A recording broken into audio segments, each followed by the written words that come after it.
The fall of Constantinople on the 29th of May, 1453 marked the end of the Byzantine Empire and a turning point in world history. The Byzantine Empire had been in decline for centuries, weakened by internal strife, external invasions, and the loss of territories. By the 15th century, it was reduced to little more than the city of Constantinople itself and a few outlying territories. The city had faced numerous sieges over the centuries, but none more threatening than that launched by the young Sultan Mehmed II of the Ottoman Empire. Mehmed, only 21 years old, ascended the throne in 1451. His ambition to conquer Constantinople stemmed from both religious fervor and the strategic importance of the city as a link between Europe and Asia. Preparation for the siege. In preparation for the siege, Sultan Mehmed spent years amassing resources and planning.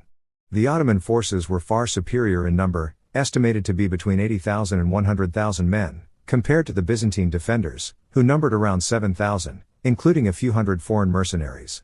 The leader of the Byzantine defense was Emperor Constantine XI Palaiologos, the last Byzantine emperor, who had ascended to the throne in the year 1449.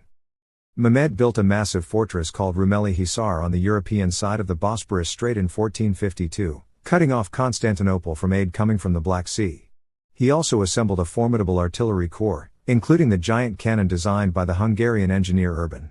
This cannon, capable of firing huge stone balls weighing over half a ton, became one of the symbols of the siege. The role of religion. The defense of Constantinople had a strong religious dimension, as the city was regarded as the spiritual and cultural heart of Eastern Orthodox Christianity. Pope Nicholas V, the leader of the Roman Catholic Church, issued a call for a crusade to aid the Byzantines. However, due to political and religious tensions between the Latin West and the Orthodox East, as well as the general preoccupation of European powers with their own conflicts, little help came from the West.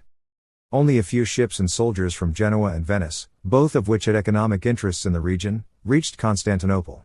Cardinal Isidore of Kiev, sent by Pope Nicholas V, arrived in late 1452 to rally support, but the divide between the two Christian sects proved insurmountable. Many Orthodox Christians in Constantinople were resistant to the idea of reuniting with the Roman Church. The siege begins. The siege of Constantinople began on the 6th of April, 1453, with the Ottoman army encircling the city. Constantinople's formidable walls had protected it for centuries, and they were reinforced by a double line of fortifications. However, the Byzantine defenders were vastly outnumbered, and their resources were limited. The Ottomans employed their artillery, including Urban's massive cannon, to batter the walls day and night. The city's defenders, led by Emperor Constantine XI, worked tirelessly to repair the breaches. Despite the relentless bombardment, the walls of Constantinople held for weeks. The defenders also made effective use of the city's naval defenses. The Byzantines had laid a massive chain across the mouth of the Golden Horn, a key waterway on the northern side of the city, preventing Ottoman ships from entering and attacking from the sea. Mehmed's strategic innovations. Recognizing the difficulty of breaching Constantinople's land defenses, Sultan Mehmed employed innovative strategies to gain an advantage. On the 22nd of April, the Ottomans executed a daring plan to transport their fleet over land.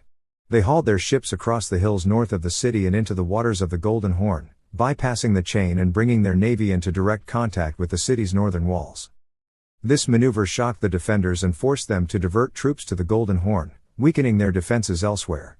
The Ottomans were now able to bombard the city from both land and sea, placing the Byzantines in an increasingly desperate situation. The final assault. After weeks of heavy bombardment, Sultan Mehmed prepared for a final assault. On the 26th of May, 1453, he sent envoys to Emperor Constantine, offering terms of surrender. Mehmed promised that the lives and property of the citizens would be spared if the city was handed over peacefully. However, Emperor Constantine refused, declaring his intention to fight to the death. On the night of the 28th of May, Mehmed ordered his forces to prepare for the final assault. The attack began in the early hours of the 29th of May. Waves of Ottoman troops charged the city's walls, initially repelled by the determined Byzantine defenders.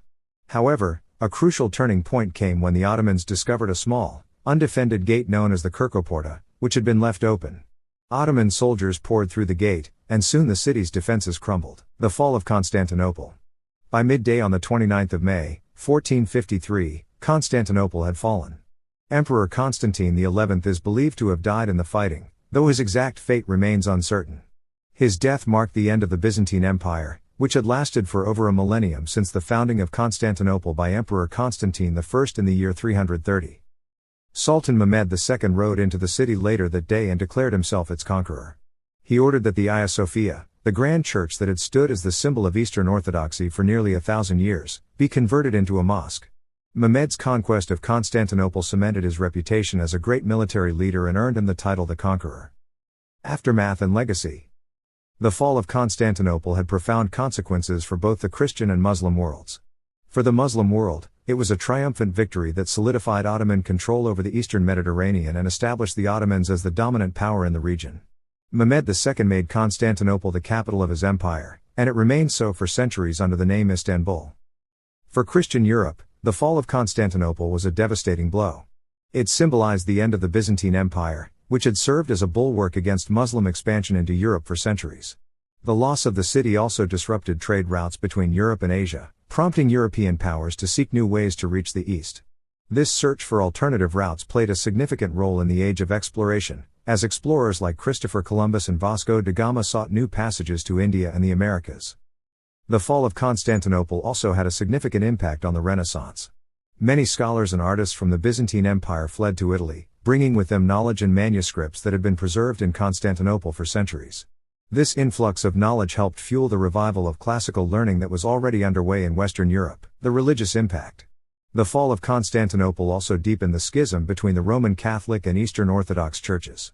The loss of the city was seen by many in the Orthodox world as divine punishment for the failed attempt to reunite with the Roman Church. The Orthodox Church, which had been headquartered in Constantinople for centuries, now found itself under Ottoman Muslim rule. While the Ottomans allowed the Orthodox Church to continue functioning, the fall of the city marked the end of its political and cultural dominance in the Christian East. Pope Nicholas V's call for a crusade to save Constantinople went unheeded by European monarchs, further straining relations between the papacy and the Byzantine remnants. The fall of the city highlighted the growing disunity within Christendom and the shifting balance of power between the Christian and Muslim worlds. The fall of Constantinople in 1453 marked the end of an era and the beginning of a new chapter in world history. It was a catastrophic event for the Byzantine Empire and a turning point for both the Christian and Muslim worlds. Sultan Mehmed II's conquest of the city not only secured the Ottoman Empire's dominance but also had far-reaching effects on trade, religion, and the intellectual developments of the Renaissance.